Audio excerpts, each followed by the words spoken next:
Então, vamos começar a falar hoje de manejo integrado de doenças de plantas, o MID, tá? Que MID é a sigla de manejo integrado de doenças. O conceito de manejo integrado, vocês vão ver a professora falar muito sobre isso. Inclusive, a gente falou de manejo integrado de plantas daninhas no trimestre passado. E vamos falar de manejo integrado de pragas no trimestre que vem, que é o MIP, né? Para manejo integrado de pragas.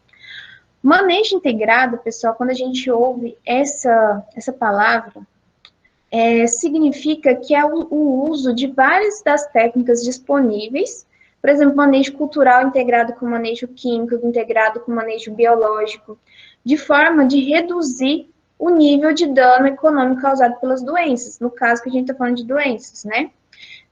Sempre com a função de reduzir o uso massivo do controle químico. O controle químico é ótimo, é necessário, mas o uso apenas dele se torna ineficiente. Aí você fala, mas eu não uso outro tipo de controle. Todo produtor não usa só o controle químico. Quando se faz a adoção de uma aquisição de uma semente de boa qualidade, já é uma forma de manejo, tá? Cultural. Quando você adquire uma cultivar de milho, por exemplo, que é adaptada para a sua região de cultivo, para o Triângulo Mineiro, por exemplo, já é um manejo cultural, porque é um material adaptado à região, ele vai desenvolver mais rápido, ele vai ser mais adaptado ao clima, e, portanto, é uma forma de manejo, tá? Cultural, que vai estar aliado, que a maioria dos produtores usam, com o controle químico de doenças. Então, de forma até inconsciente, o produtor não adota só manejo químico, adota o cultural também. Só que existem outras formas de manejo. E todas essas formas de manejo, elas têm a função de aumentar a produtividade da cultura e reduzir os danos causados aí pelas doenças. O manejo de doenças tem a função de aumentar o rendimento agrícola. Todo manejo de problemas sanitários na lavoura, seja de doenças, seja de pragas, seja de plantas daninhas, é garantir que a produção agrícola seja o máximo possível. Tem outros fatores que interferem, né? Tem o fator climático, tem o fator nutricional do solo, tem a acidez do solo, mas o manejo de doenças, de pragas, de plantas daninhas, se não for controlado, se não for manejado, ele também é um fator importantíssimo de redução de produtividade. Por isso que vocês que são da área, estão estudando agora, vão estudar, por exemplo, nas grandes culturas, com o professor Elvio, ele fala das doenças, ele fala dos problemas de pragas, da importância de controlar a planta daninha. E toda a cultura que vocês vão estudar, a gente vai sempre falar sobre a importância de controlar praga, doença e planta daninha, porque são fatores que são de grande redução de produtividade se não for manejado. Para você ter uma produtividade, existem vários fatores ligados. O solo, o manejo de nutrição do solo, o clima, que não está sobre o nosso controle, né? Mas com o nosso conhecimento a respeito de clima, a gente vai fazer os cultivos nas épocas mais adequadas, e tem alguns fatores climáticos que é possível de ser interferido, por exemplo, a irrigação. Hoje nós temos sistemas de irrigação muito bem, muito evoluídos, né? Desde os mais simples até os mais tecnificados, como pivô, e temos os mais simples ali, como o gotejo, né? Que é uma irrigação localizada. A cultivar, ser adaptada à região, adubação, controle de doenças, o controle de insetos pragas, de ácaros pragas, o controle de plantas daninhas, tratos culturais, mão de obra usada, isso também interfere muito, pessoal. Se você usa uma mão de obra que não faz o trabalho bem feito na sua lavoura, não faz uma pulverização bem feita, não tem capricho, né, falando assim, vai ter resultados negativos. Pessoas que sabem trabalhar, que têm ali gosto pelo que faz, é outra coisa, o resultado é diferente. Agora, quem faz as coisas mal feitas, dá prejuízo, né? Aqui, vocês já ouviram falar da lei do mínimo, lá em adubação, né? Quando vocês estudaram, que um nutriente, quando ele está desequilibrado ali no solo, ele vai levar a sua produtividade água abaixo. A lei do mínimo aqui vem para explicar que todos os fatores ligados à produção agrícola, se um deles for descuidado, vai levar sua produção por água abaixo, assim dizendo, né? O produtor vai ter prejuízo aí na produção. Nesse barrilzinho aí, nós temos vários fatores de produção. Trato cultural, irrigação, doenças, insetos, pragas, plantas daninhas, as variedades, adubação, clima. Tudo tem que estar equilibrado, porque aí nessa ilustração vocês estão vendo que as doenças não foram aí bem tratadas, bem prevenidas, bem curadas, no caso de algumas que têm condição de ter efeito curativo, né? E todos os outros pontos foram equilibrados, foram cuidados, mas deixou escapar ali no controle de doenças e foi o fator de redução da produtividade, tá? Então, tudo tem que ter equilíbrio, não adianta o produtor focar só no controle de doença também, e não focar na adubação equilibrada, adubação de cobertura, adubação lá no plantio. Então, tudo tem que estar equilibrado. O fator que tiver ali menos equilibrado vai ser o fator de redução da produtividade, tá? Para o máximo rendimento agrícola, deve-se cuidar de todos esses fatores ligados à produtividade, porque como vocês veem na ilustração, se um fator tiver em desequilíbrio, a produtividade vai ser reduzida. Isso é manifestado, é visto, por exemplo, em redução no número de sacas de soja por hectare, o número de arrobas de algodão por hectare, né, o número de toneladas de milho por hectare. Então, isso é importante sempre. Agora, quando a gente fala dentre as doenças de uma cultura, a gente também tem que ter atenção que não é cuidar só de uma, a gente tem que ter atenção no campo para todas as doenças chave ali daquela cultura. Um exemplo aqui são as principais doenças do feijoeiro: mofo branco, ferrugem, mosaico dourado, mancha angular, antracnose e oídio. Não adianta ter o foco em controlar apenas o mofo branco, que todos aqui são bem agressivas, né? Mas tem que ter o cuidado em manejar todas as doenças, porque uma doença mais agravada lá na sua área, ela também vai ser fator de redução da produtividade, tá? Todas as doenças da cultura têm que ter uma atenção particular para verificar sintoma, para fazer medidas preventivas, né? E curativas também, quando assim for possível, tá? Dentro dessas doenças, todas cabem medidas curativas e preventivas. O princípio geral de manejo de doença. Nós temos algumas formas de reduzir essas doenças. Exclusão, vou explicar cada um. Erradicação, proteção, imunização, terapia, regulação e evasão. Como funciona o princípio da exclusão de uma doença? A exclusão se trata de impedir a entrada do patógeno na área. Aí você fala, mas como que eu faço isso? Sementes e mudas sadias, adquirir sementes certificadas, mudas de viveiros idôneos, inspeção e certificação de mudas. Porque pensa só, sua área nunca teve problema, por exemplo, com a doença do vira-cabeça do tomateiro. Você nunca teve esse tipo de problema. Você adquirindo mudas lá de um viveiro que não teve os devidos cuidados, você já traz muda doente para sua área. E aí vai começar a surgir problemas recorrentes dentro da sua área de produção de tomate por conta dessa doença. Então, a exclusão é o princípio de manejo que se refere na ação de evitar a entrada do patógeno na área. E a ação da exclusão é sobre o patógeno, evitando o patógeno na área. Outra forma de trabalhar esse princípio da exclusão, a quarentena de sementes e mudas importadas. Adquiriu mudas de outro país, deixa essas mudas por um período estipulado para cada cultura, né? Em observação para verificar se não tem manifestação de sintomas das doenças chaves dessa cultura, antes de plantar, porque muitas vezes acaba trazendo doenças que não tem no país, via semente e via muda. Por isso que é importante a quarentena de sementes e mudas importadas. Eliminação de vetores. A gente já falou bastante que tem muitas doenças virais, né? Doenças bacterianas também, que estão associadas com insetos vetores. Então, quando se elimina o vetor, você impede a entrada dessa doença na área, porque para muitas doenças virais e algumas bacterianas, a única forma dessa doença chegar na planta é via vetor. Cultivo protegido. Pessoal, o que é cultivo protegido? É cultivo no que nós conhecemos como casa de vegetação, tá? Ou popularmente muita gente chama também de estufa, mas nas nossas condições brasileiras é mais correto a gente dizer casa de vegetação.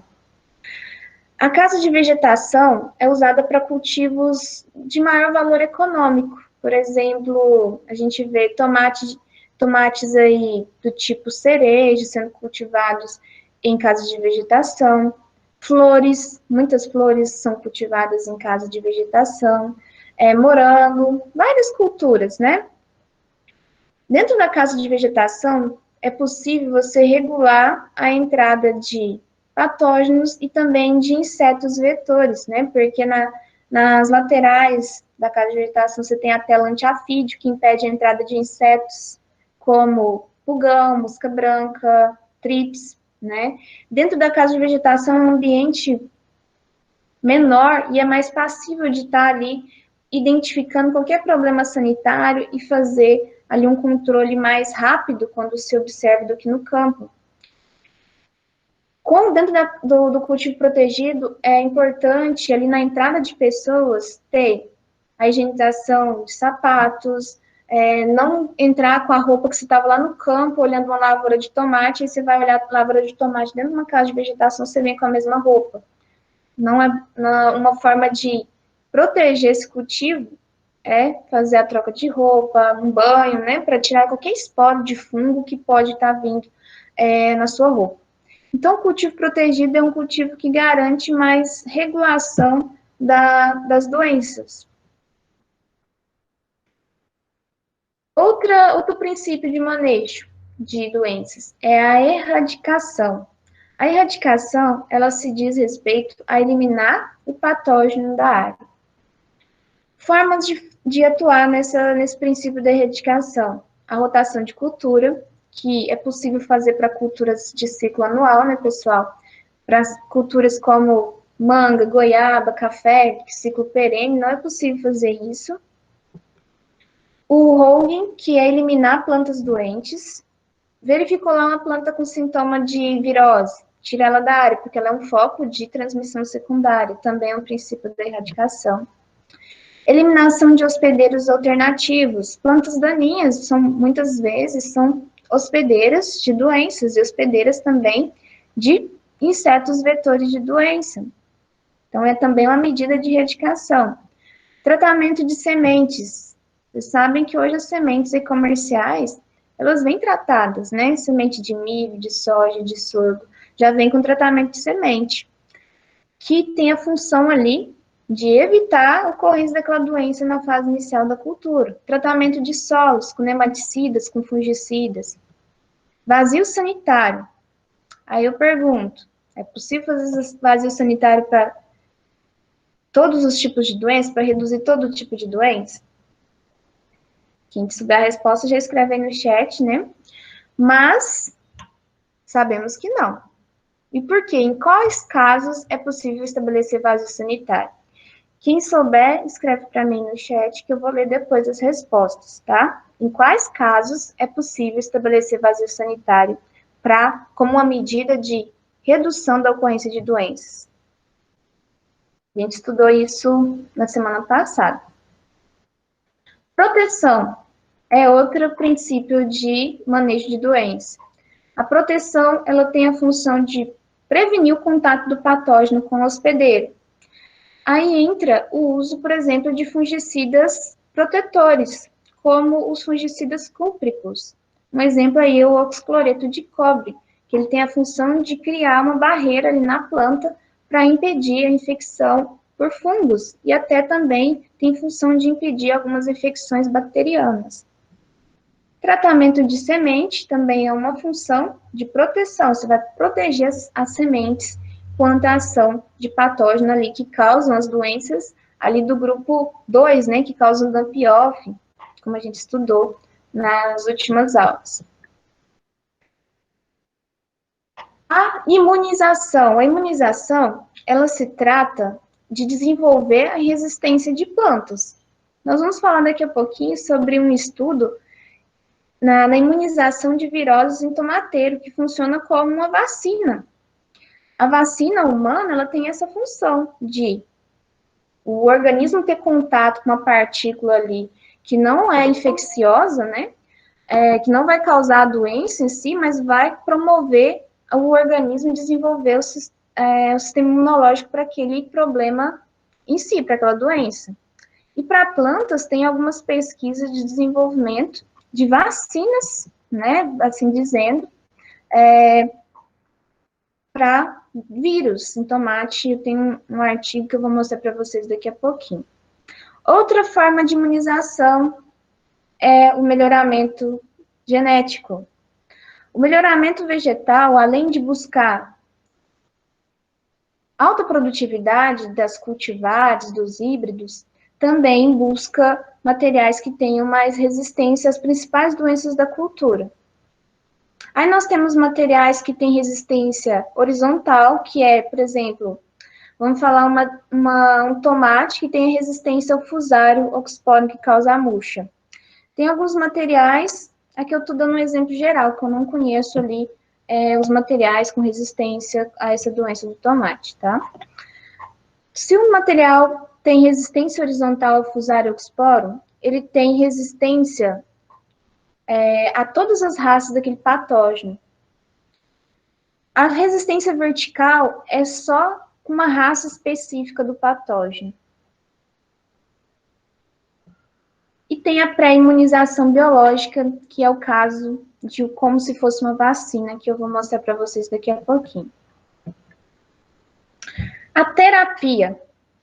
A terapia, né, são tratamentos que visam estabelecer a sanidade de uma planta. Por exemplo, quando a gente fala em terapia, o tratamento, por exemplo, com fungicidas curativos, é um tipo de terapia. A planta está com desenvolvimento lá do fungo que causa a requeima da batata. A batata a gente estudou que é uma doença séria, né? Existe ali fungicida para fazer o processo de cura, de eliminação daquele patógeno para ele não continuar desenvolvendo na folha. Então, isso é um processo de terapia. Temos a termoterapia. Eu vou explicar para vocês. Não dá para ser usado em todas as estruturas vegetais. A termoterapia é usada muitas vezes em frutos para elevar a temperatura ali na água, né, mais aquecida, para promover a mortalidade, por exemplo, de esporos de fungos que estejam na superfície daquele fruto e possam vir causar uma doença de podridão de pós-colheita, tá? O princípio da termoterapia é o seguinte, tem que ser uma temperatura e um tempo de exposição do fruto, por exemplo, nesse tratamento, que não cause ali nenhuma alteração de sabor do fruto, nenhuma alteração visual, mas que seja uma temperatura que controle o patógeno. Um exemplo, Silva, um trabalho de Silva e colaboradores em 87, eles conseguiram a erradicação total do nematóide dos citros, de mudas de citros infestadas artificialmente, foi um trabalho, né, com 4.000 larvas por planta, mediante a imersão de raízes nuas em água a 50 graus Celsius por de 10 a 20 minutos. Então, eles trabalharam, foi um projeto, assim, para avaliar qual que seria a temperatura ideal e o tempo de exposição ideal para matar o nematóide, mas não prejudicar a muda de citros, tá? De laranja. Então, eles, fizeram várias mudas, né? E fizeram a exposição dessas mudas, das raízes dessas mudas infectadas com nematóide, em várias temperaturas, para avaliar qual era a temperatura que não causava danos à planta, mas que matava o nematóide. Então, eles chegaram no resultado que uma água lá a 50 graus Celsius por 10 a 20 minutos matava. Só que não é tão isso não é uma terapia ali muito eficiente, porque a raiz da muda, ela precisa estar protegida, né, pessoal? Então, é uma questão que não é tão usual, mas em linhas aí de pesquisa, tudo pode ser usado em algum momento, né?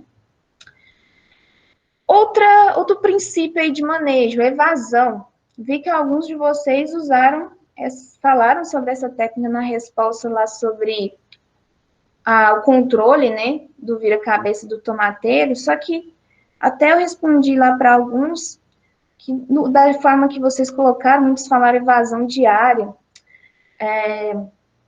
Eu acho que é da área, né, que vocês escreveram diária, como se fosse durante o dia, assim, um dia. Mas evasão, pessoal, é o seguinte, talvez não tenha ficado muito claro, mas a evasão é uma tática de fuga, ou seja, tem uma área lá da propriedade que tem muito problema com a murcha no tomateiro, causada pelo fusário. Então, é você evitar cultivar naquela área que está com problema, cultivar em outra área que não tem histórico da doença, tá? Ou até em regiões geográficas que sejam menos favoráveis à doença. Por exemplo, no cultivo do melão, no Nordeste brasileiro, é o destaque de produção nos estados do Rio Grande do Norte, Ceará, porque o clima, não é só por isso, né, mas o clima dessas regiões não é tão favorável para a ocorrência de doenças foliares. Isso garante a produção de frutos muito mais saborosos, porque não tem ali a queda de folhas, então garante o acúmulo maior de açúcar. Então, quando você faz o cultivo em regiões que favoreçam menos a doença, é uma tática de evasão. Escolha do local, escolha da data. O tomate industrial, né? O tomate que é usado para a produção aí de ketchup, extratos de tomate, atomatados.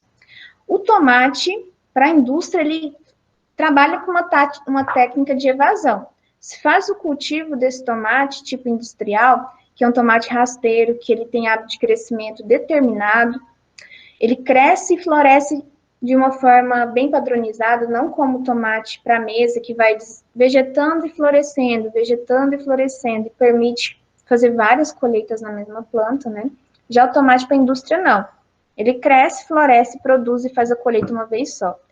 Esse tomate, para a indústria, ele é cultivado no Brasil apenas na época de outono e inverno, para fugir dos meses mais chuvosos, que são os meses que são, nessa época mais chuvosa, de verão, de primavera, que o clima favorece mais a ocorrência de doenças, certo?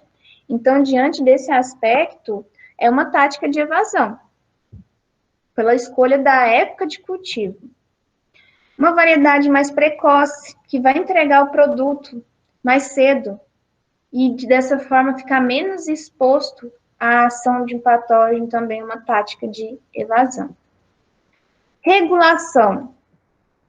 A regulação, ela é uma tática de manejo que está sobre a modificação de práticas culturais que visem reduzir ali o microclima favorável para a doença.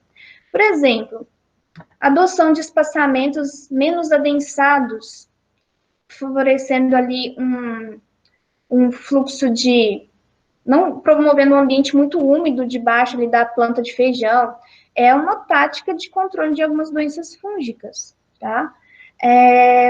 Outra coisa, controle de inseto vetor, também é uma tática de regulação. Quando você faz uma adubação equilibrada na cultura, é uma tática de regulação. Você está fornecendo ali para a planta condições dela desenvolver bem, e quando ela desenvolve bem, está bem nutrida, ela vai estar ali mais capaz de resistir a danos causados por patógenos. O sistema imunológico, a planta não é um organismo indefeso, a planta tem sistema imunológico, né? Então, quanto mais bem nutrida a planta, uma nutrição equilibrada, nada de excesso, nada de falta, a planta com certeza vai resistir muito mais à ação de patógenos. É como o nosso organismo. Vamos fazer uma analogia aqui bem a grosso modo. Nós, quando não estamos nos alimentando bem, por estresse, qualquer coisa, nós ficamos muito mais susceptíveis a um resfriado, tá? Então, vocês veem, às vezes, final de ano, que tá aquela loucura, estudando, muito estressado, você tem mais condição de pegar um resfriado. A planta, quando está com estresse hídrico, com uma nutrição desequilibrada, ela também fica mais suscetível a doenças, tá? Isso é fato. Então, uma adubação equilibrada, ela é uma tática de regulação. Aqui eu também falei dos espaçamentos, né? Se tem um problema muito grande com uma doença que ocorre ali na parte baixeira da planta, muitas vezes o microclima formado ali por um adensamento, um espaçamento menor de cultivo, favorece a ocorrência daquela doença. E se adotar um espaçamento menos adensado, vai ter redução desse problema. É uma tática também de regulação. Quando a gente olha o nosso conhecido triângulo da doença, né? Que nós estudamos no início desse trimestre, que falamos que para ter uma doença tem que ter condições ambientais favoráveis, temperatura, umidade, né? Hospedeiro susceptível e patógeno presente ali na área. Aqui, nesse triângulo da doença, é possível verificar qual que é a ação sobre qual desses componentes do triângulo da doença. Por exemplo, evasão e regulação é sobre o ambiente. A evasão, não cultivar em determinadas épocas do ano que favorecem, o clima favorece a ocorrência da doença. A regulação, adoção de espaçamentos menos adensados, também uma ação sobre o ambiente. Agora, sobre o hospedeiro, quais são as técnicas de terapia, o controle, por exemplo, preventivo com uso de fungicida, o tratamento de sementes, a utilização de imunização, que a gente já vai falar de um exemplo de imunização, que é, por exemplo, o contato de uma planta de tomate com partículas virais ali do vírus que causa o mosaico, e a planta vai desenvolver seu sistema imunológico. Sobre o patógeno, nós temos a técnica também, a evasão, de certa forma, ela trabalha sobre o patógeno, já que você está fugindo da área, né, evitando plantar na área que mais tem ocorrência desse patógeno. Erradicação e exclusão. Agora, falando especificamente do manejo integrado. O manejo integrado, você nunca vai conseguir integrar todas as técnicas, mas integrar aí 2, 3 técnicas de controle já se estabelece como manejo integrado. Nós temos métodos de controle de doenças, biológico, o químico, que é o mais usado, né? O genético, que é a resistência de plantas a doenças. O manejo cultural, que se estabelece, por exemplo, rotação de cultura, o manejo cultural. A outra forma, reduzir espaçamento, quer dizer, aumentar o espaçamento de cultivo para evitar o adensamento ali, que pode favorecer uma doença, é um manejo cultural. O tratamento térmico é um manejo físico. Por exemplo, quando a gente fala que uma forma de controlar nematóide na área é fazer uma aração do solo, deixar ele exposto, essa parte mais profunda do solo exposta ao sol, a solarização, é um tratamento físico também. Quais são os objetivos de um manejo integrado? De forma que você vai adotar a integração de formas de manejo para reduzir os danos causados pelos patógenos à sua cultura. Reduzir as perdas econômicas dessa forma. Integrar, né, como eu disse, várias táticas de manejo. Para ser um manejo integrado, pessoal, não precisa integrar os cinco métodos. Se você integra o químico, o biológico e o cultural, já é um manejo integrado. Ou o químico com o cultural e o genético. Esse aqui, usualmente, o produtor faz sem saber. Já é um manejo integrado. O fungicida, com uma planta mais resistente a determinado fungo, e fazendo uma rotação de cultura, já é um manejo integrado de doença.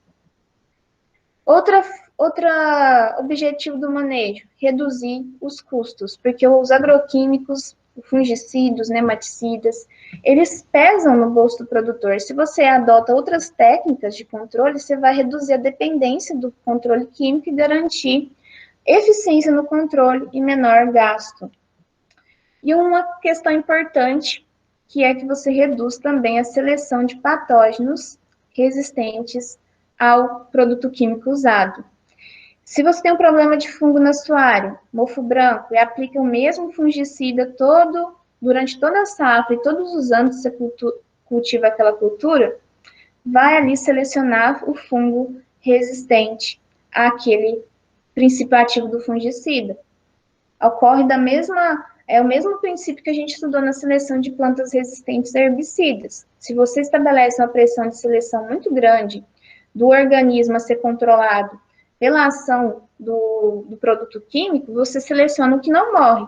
E aí passa a ter na sua área só aquele que é resistente. E aí se torna muito mais caro para controlar, que o produtor ele vai dobrar a dose para tentar controlar. Ele, além de aumentar os gastos com controle, ele continua tendo prejuízo, porque não tem eficiência no controle. Aí vem a preocupação, né? Será que esse produto que eu comprei é falsificado porque não está tendo efeito? Mas não é esse o problema. O problema, muitas vezes, é mesmo a questão da resistência do patógeno àquele produto usado. Só para ilustrar, nós temos outros, né? Além daquele que eu falei, tem o legislativo. Quem arrisca dizer qual que é o manejo legislativo da soja? Tem aí um muito famoso, inclusive eu falei dele hoje, né? Que ele é utilizado e para quem não cumpre, ele recebe multa. Então, quem souber a resposta, escreve aí também. Uma forma de manejo legislativo da soja é tal, que depois eu vou dar uma lida aí nas respostas de vocês. Então, espero aí que alguém se lembre. Falando de manejo legislativo, é aquele estabelecido por lei. Quem não cumpre, paga multa, certo? Então, tentem pensar no qual manejo legislativo da soja, para a ferrugem da soja, tá? Mais especificamente. Então, aqui é só uma ilustração falando, ó, o manejo integrado é a integração de várias formas de manejo. Depois eu vou ler a resposta, tá, pessoal? Quem quiser pode ir respondendo aí. Nós vamos falar, primeiramente, do controle biológico, que é uma tática que pode ser integrada no controle de doenças. Aí vocês vão pensar, mas eu achei que só existia controle biológico de inseto praga. Como que será que é o controle biológico de fungo, né?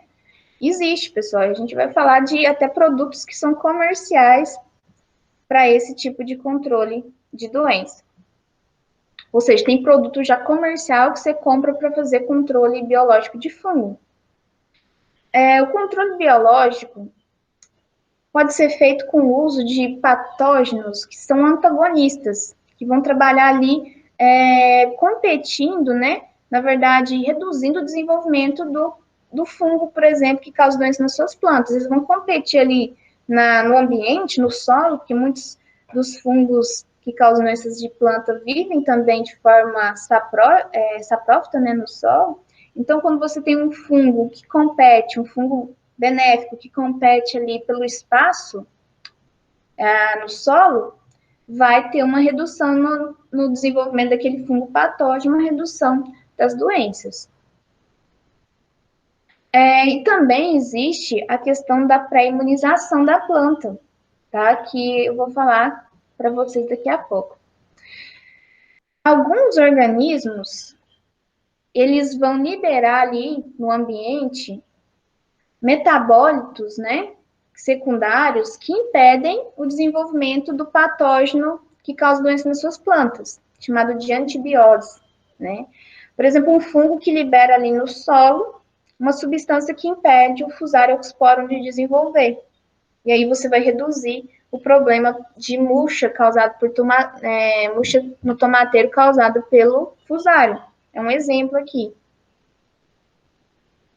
Também existe a questão desse organismo, esse micro-organismo benéfico ali no solo, ou até no outro substrato, na própria planta, né? Ele compete por espaço. E isso reduzir a infecção, o problema de infecção por patógenos. E temos alguns patógenos, fungos, por exemplo, que parasitam o fungo que causa doença. Temos outro aspecto que é, por exemplo, a hipovirulência. que é uma linhagem menos agressiva de um vírus, que é inoculado na planta para a planta desenvolver o seu sistema imunológico.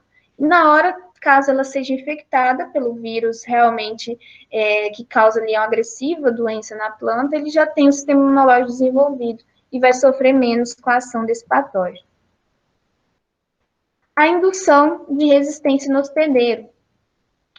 A ação de um indutor de metabolismo na planta hospedeira, alterando de tal maneira que essa adquire resistência a um determinado patógeno. Por exemplo, o uso do tricoderma, incrementando a expressão de genes relacionados à defesa da planta.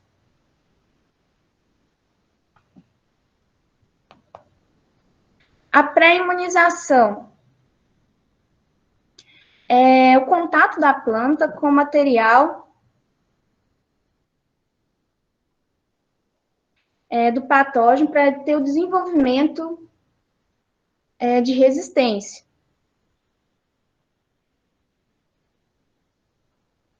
Como se fosse uma vacina. Aí vem esse artigo aqui. Deixa eu mostrar para vocês. Eu vou abrir o arquivo aqui.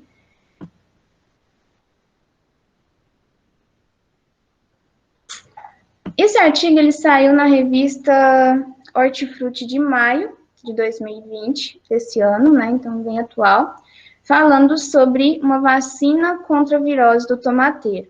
É uma pesquisa que está sendo desenvolvida pela Embrapa Hortaliça, que fica no Distrito Federal, que estão avaliando novos métodos para controle de virose no tomateiro, a partir da utilização de mecanismos de biologia molecular, como o RNA interferência. Funciona, gente, vamos falar assim de uma maneira bem simples, como se fosse uma vacina, onde vai estabelecer o contato da planta de tomate com uma amostra ali do vírus que não vai causar doença, tá? Aí a planta vai desenvolver a resistência e quando ela, caso ser infectada por esse vírus, ela não vai desenvolver a forma mais agressiva da doença. Aqui vou só ler umas partes mais chaves aqui dessa reportagem, que ela é, na verdade, bem mais detalhada, né, pessoal? Os primeiros experimentos, iniciados há 3 anos, foram realizados com o gênero aí de vírus Tobomovírus, que é o vírus um dos vírus desse gênero é o vírus do mosaico do tomate. Ele causa ali uma virose, um mosaico no tomateiro, reduzindo muito a produtividade do tomateiro, né? Em linhas gerais, o mecanismo funciona assim. O vírus ali do mosaico, ele é um vírus de RNA, ele possui material genético constituído, então, só de RNA, de fita simples, e ao aplicar no tomateiro uma solução aquosa formulada a partir de moléculas de RNA de fita dupla, homóloga ao vírus que causa a doença, só que ele não vai causar a doença na planta. Quando você põe esse contato da planta a essa amostra de RNA de fita dupla, que é homólogo ao vírus que causa a doença, né? O vírus do mosaico, a planta vai desenvolver o sistema natural de defesa. Assim que a planta, então, compreende aqui, entre aspas, né, que a planta reconhece essas partículas virais dentro do seu metabolismo, ela vê que tem algo errado e ela vai desenvolver ali uma forma ativa de resistência à invasão desse vírus.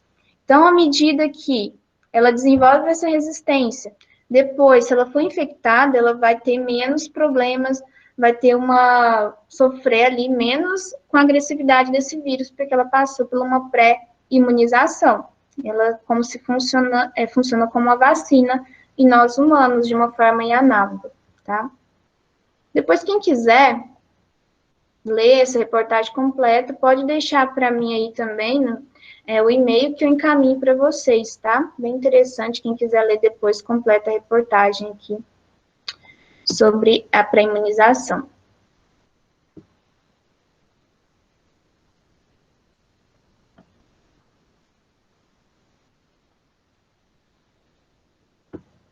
Aqui eu vou falar de alguns fungos, né? e algumas bactérias que são usadas no controle biológico. Nós temos aí o fungo tricoderma, o fungo do gênero também Glycadium, e eu vou falar de alguns casos. O tricoderma é o mais famoso, né? Tem até o tricodermil, que é um produto comercial, que eles constituem importante aí no controle biológico de doenças fúngicas. O tricoderma, os fungos do gênero tricoderma, ele constitui um dos principais adversários, né? Ele compete por espaço ali para os fungos fitopatógenos que se encontram naturalmente no solo, em matéria orgânica. Ele é um inimigo natural dos fungos que causam doenças de plantas. Aumentando, então, ali a população, o número de hifas de tricoderma no solo, e ele tem uma chance ali grande de reduzir o desenvolvimento do fungo fitopatógeno.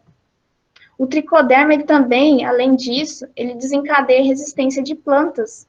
Ele tem a capacidade de induzir ação de defesa pela própria planta, então reduz aí os problemas causados por doenças fúngicas em plantas, né? As plantas pré-imunizadas com tricoderma são capazes de resistir a doenças causadas por fungos fitopatogênicos. E tem vários estudos. Quem quiser depois saber mais também sobre isso, é só pesquisar aí tricoderma no controle de doenças de plantas. Vocês vão achar muito material, porque tem muita pesquisa dentro desse assunto. O uso de Gliocladium, o fungo desse gênero, que ele é um bioprotetor de plantas.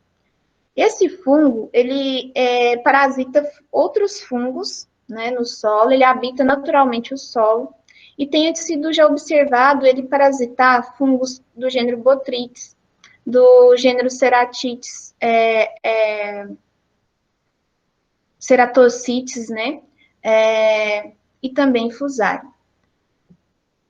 A aplicação desse fungo para controle de mofo cinzento, causado por Botrytis cinerea, que causa podridão cinzenta, são uma maneira de aumentar a ação antagonista, de competição do fungo bom com o fungo que causa doença e reduzindo ali o problema da doença. Vários isolados de Gliocadium roseum em diferentes regiões geográficas têm mostrado eficácia no biocontrole do mofo cinzento e morangueiro. Aqui tem uma imagem do morango com mofo cinzento. Esse aqui é o dano causado pelo Botrytis, né? Só que quando tem a aplicação desse fungo antagonista, do gênero Gliocadium, vai ter ali uma competição por substrato, né? E vai ter uma redução da ação do patógeno, tá? Aqui tem outro exemplo, que é o fungo Microséculos, o lei, que é o principal fator limitante da produção de látex extraído da seringueira. Então, o Microséculos, ele é o problema que causa a doença, né? O controle biológico desse fungo é o uso da Rasfordia pulvinata, tem sido apontado promissor. Tem muitas pesquisas, né? Esse fungo benéfico, o Asfordia pulvinata, ele é antagonista do fungo Microciclus, que causa doença na seringueira. Então, ele é antagonista. Ele destrói as estruturas do fungo patógeno, do fungo que causa doença na seringueira, e, consequentemente, reduz a taxa de infecção e de reinfecção desse patógeno na seringueira, e reduz ali os problemas e as perdas econômicas. Inclusive, está aqui a ilustração, né, os Hansfordia, é o fungo bom, digamos assim, que vai reduzir a ação do microciclos, que é o que causa ali a desfolha da seringueira. Muitos estudos têm sido feitos com esse fungo benéfico aí, no intuito de selecionar isolados do fungo aí, Hansfordia pulvinata, com potencial para desenvolvimento de um biofungicida para controlar o microséculos, o lei, que é o que causa o problema na seringueira, causa a queima das folhas na seringueira. Controle biológico, introdução dos antagonistas. Uso de controle biológico na parte aérea. seleção de micro-organismos antagônicos eficientes, multiplicação desses antagônicos e aplicação no campo. Então, pessoal, esses trabalhos para o desenvolvimento, por exemplo, de biofungicidas, né, não é da noite para o dia. São trabalhos que são de campo, que identificam, por exemplo, a ação de um fungo, aqui entre aspas, bom, né, um fungo que reduz a ação do fungo patógeno, e isso vai em laboratório desenvolver a seleção de estirpes que sejam mais eficientes até chegar finalmente no lançamento comercial desse produto. Nós temos hoje no mercado o tricodermil, que ele é a base da espécie aí, Tricoderma arsianum, tá? Isalc 1306, que é a estirpe selecionada. É um fungo benéfico usado para redução dos fungos que causam doenças nas plantas. E é desenvolvido pela Koppert, que é uma multinacional que produz muitos produtos de controle biológico. O foco deles é só controle biológico, de pragas, aqui de fungos, né? Isso são anos de pesquisa para chegar num produto comercial. Quando você olha aqui o galãozinho, é igual um produto químico, tá? Vai ter ali as especificações de aplicação na bula. É bem fácil para o produtor fazer, bem similar ao que ele usa com o produto químico e com muita eficiência. O tricodermil, ele é considerado um fungicida biológico, tá? Microbiológico, porque é a base de um fungo. Ele tem certificado, é um produto, né, um produto liberado, ele é certificado pelo IBD. Ele é o primeiro fungicida biológico registrado no Brasil. Ele contribui para restabelecer o equilíbrio do solo e também isso, claro, contribuindo para o desenvolvimento da cultura, porque ele controla o patógeno, fungos que causam doenças em plantas.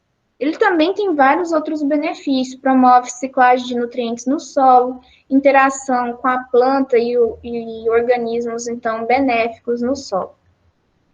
O ingrediente ativo é conídeos, né, a parte do fungo conídeos do Tricoderma arsianum.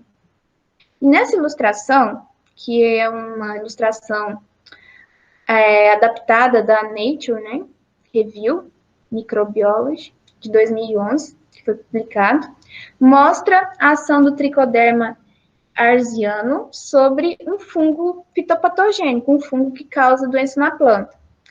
Nós temos hifas do fungo fitopatogênico aqui embaixo, né? E aqui as hifas do fungo benéfico, do tricoderma. O tricoderma, vocês estão vendo que ele vai parasitando, as suas hifas vão parasitando, penetrando no fungo fitopatogênico.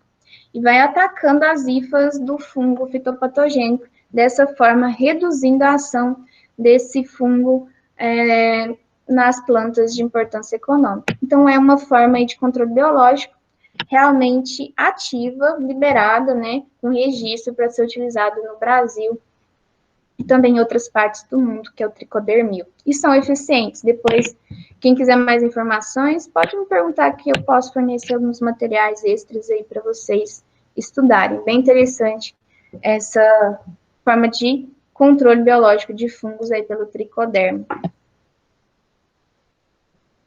O controle biológico de fitopatógenos, ele leva à questão de garantir um equilíbrio do ecossistema, reduzindo o uso somente dos químicos, né? Garantindo que prevaleça, porque além de fungo que causa doença, nós temos no solo, naturalmente, fungos bons, fungos que vão participar ali da composição de matéria orgânica, fungos que são importantíssimos para a ciclagem de nutrientes no solo. Quando você faz a aplicação recorrente de fungicidas, por exemplo, né, você mata esses fungos benéficos também. Então, quando se estabelece, tem essa possibilidade, a gente ainda tem muito que a ciência trabalhar para o desenvolvimento de controle biológico de doenças, né, e de pragas também. Mas, quando você tem a condição, tem uma ferramenta dessa, como é o tricoderma, né, você tem a capacidade de reduzir a dependência só do químico. Então, é importantíssimo a gente ter essa consciência. O químico é importante, sim, mas a gente não pode ser dependente só dele, porque, como eu disse, tem seleção de fungo resistente, tem seleção, tem mortalidade de fungos benéficos do solo. Então, para ter um controle, uma agricultura mais evoluída, e é isso que a gente tem a tendência de ter uma agricultura cada dia menos dependente apenas do químico, nunca vai deixar de usar? Sim, não vai deixar, tá? Porque é importantíssimo, mas que tem outras ferramentas para reduzir esses problemas sanitários, tá? Outras, o uso do controle biológico, ele também pode estar ali associado com uma rotação de cultura, que é um manejo cultural, com o uso de um fungicida ali também, que é um controle químico. Então, não é sozinho, ele é integrando, isso se dá o verdadeiro controle integrado, né, o manejo integrado de doenças. Que na próxima aula, então vamos encerrando por hoje, a gente já falou então de uma das formas de manejo e controle, que é o biológico, né? Na próxima aula, na quinta-feira, nós vamos falar sobre o químico, que é o mais popular, o mais conhecido, e não deixa de ser importante, claro que ele é muito importante, e é só por meio da existência deles que a gente consegue plantar, né, e colher as grandes quantidades que nós temos hoje de alimento e de produtos, de fibras, de matéria-prima para a produção de biocombustível, como a cana-de-açúcar. A Mariana falou do vazio sanitário. Sim, o vazio sanitário é a medida legislativa. Acho que foi só com relação a isso, né, a resposta. Isso mesmo. Quando eu falei de medida legislativa, que entra dentro do manejo integrado de doenças, o vazio sanitário é a medida legislativa. Isso mesmo, parabéns. A medida é uma medida legislativa porque ela está estabelecida por lei, tá? Quem não cumpre, quem planta soja dentro daquele período que é estabelecido o vazio sanitário, cabe penalidades. Então, é sim uma medida legislativa o vazio sanitário. O Felipe perguntou por que o morango é tão sujeito a doenças. O primeiro ponto, Felipe, é um fruto que desenvolve ali próximo do solo, né? E no solo está cheio de patógenos. Por isso que até o cultivo é feito usando o mulching, que é aquele plástico, né, que cobre o canteiro, para não ter o contato direto do morango. E também outra questão, ele é muito fininho ali, a epiderme. Pensa numa manga que tem uma casca muito mais rígida, né, muito mais grossa, e o moranguinho. Então, é muito susceptível a doenças também pelo local de produção, que é sempre próximo ali do solo.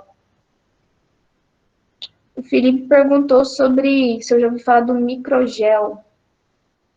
Não, esse eu não ouvi falar. Depois eu vou dar uma olhada, mas nunca ouvi falar sobre esse microgel. Tá, o Felipe está aí na sala? Seria para uso em que situação, Felipe, esse microgel? Eu nunca ouvi falar. Depois eu vou dar uma pesquisada sobre isso. Tá, mas o morango é isso que você acha que caiu na hora que você estava falando, mas morango por isso que ele é tão sujeito, por ser um fruto bem sensível, né? Casca ali bem fininha e também pelo local de produção dos frutos, que é próximo do solo, onde a gente sabe que no solo ali tem uma grande quantidade de micro-organismos, né? De fungos, de bactérias que vivem ali de forma saprófita no solo e vêm a causar doenças. Mas a forma de cultivo hoje, até do próprio uso do mulching, reduz muito esses problemas, né? Não deixa de existir, a gente sabe que vira e mexe. A gente compra um morango e vem já alguns com podridão. Realmente é um fruto muito sensível e por isso que exige muito cuidado, muita atenção. É um fruto caro, porque são poucos produtores e é uma cultura sensível que gasta muito para produzir, com manejo de praga, manejo de doença, né? Mais alguma dúvida, pessoal?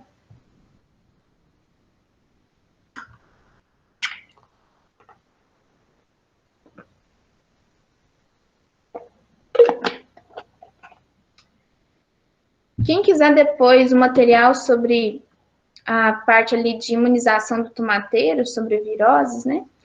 Pode me mandar uma mensagem com e-mail que eu repasso para vocês o material. Depois eu vou dar uma olhada, viu, Felipe, sobre esse microgel aí, nunca ouvi falar, tá? Se não tem mais dúvidas, eu agradeço a presença de vocês. A atividade eu vou passar na quinta-feira para vocês, tá? Enquanto isso, dá tempo de vocês fazerem. Quem não fez ainda a atividade da semana passada vai fazendo. Quem não fez ainda o trabalhinho sobre doenças de plantas ou preparou o herbário para enviar, pode usar esse tempo. Obrigada a vocês, todos vocês pela participação. E qualquer dúvida, é só mandar uma mensagem, tá bom? Obrigada. Um bom dia para vocês, uma boa semana.